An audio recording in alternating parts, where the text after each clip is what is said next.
नमस्कार. आपल्या सगळ्यांचे महाराष्ट्र सोशल न्यूज चॅनलमध्ये हार्दिक स्वागत. चला वळूया तर एका नवीन बातमीकडे. आजची बातमी.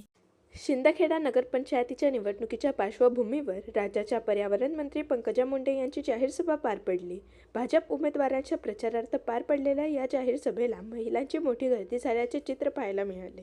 भर उन्हातही महिलांनी लावलेली हजेरी पाहून पंकजा मुंडे यांनी उन्हाचे चटके बसल्याशिवाय सावलीची किंमत कळत नाही असं म्हणत या देशाची सावली पंतप्रधान नरेंद्र मोदी असून राज्याची सावली देवेंद्र फडणवीस आहेत अशा शब्दात पंतप्रधान नरेंद्र मोदी आणि देवेंद्र फडणवीस यांचा उल्लेख केला.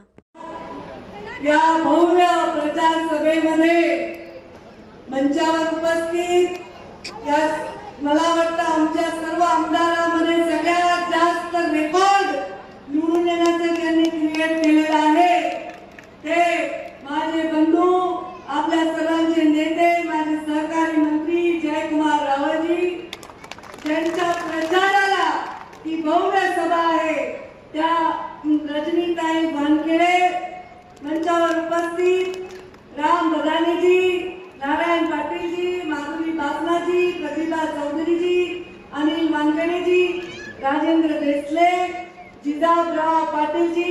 अरे मोदीजी सामान्य घरी जन्म घेतला हो, गरीब आईच्या पोटी. चुली समोर आई बसून स्वयंपाक करायची म्हणून तुम्हाला उज्ज्वला मिळाला. शेतामध्ये राबणाऱ्या लोकांचं दुःख बघितलं, अर्ध्या पोटी झोपले, शाळेत जायला गणवेश नव्हता म्हणून बेटी बचाव बेटी पढाओ आणि सर्व शिक्षा अभियानाला ताकद देण्याचं काम केलं. मोदीजींनी आपल्या घरातली गरिबी बघितली म्हणून गरिबीने कोणी आजारी पडू नये म्हणून आयुष्यमान भारत सारखी योजना दिली. आमचे मुख्यमंत्री सीएम सहाय्यता कक्ष चालवतात, प्रचंड मोठ्या प्रमाणामध्ये गरिबाच्या इलाजाचं काम करतात. मी रोज 4-5 लाख रुपयांचं ऑपरेशन किंवा इलाज गरिबांचा करून देतो. बातमी आवडल्यास चॅनलला लाईक व सबस्क्राईब करा व दररोज अशा नवनवीन बातम्या पाहण्यासाठी चॅनलला फॉलो करा. धन्यवाद.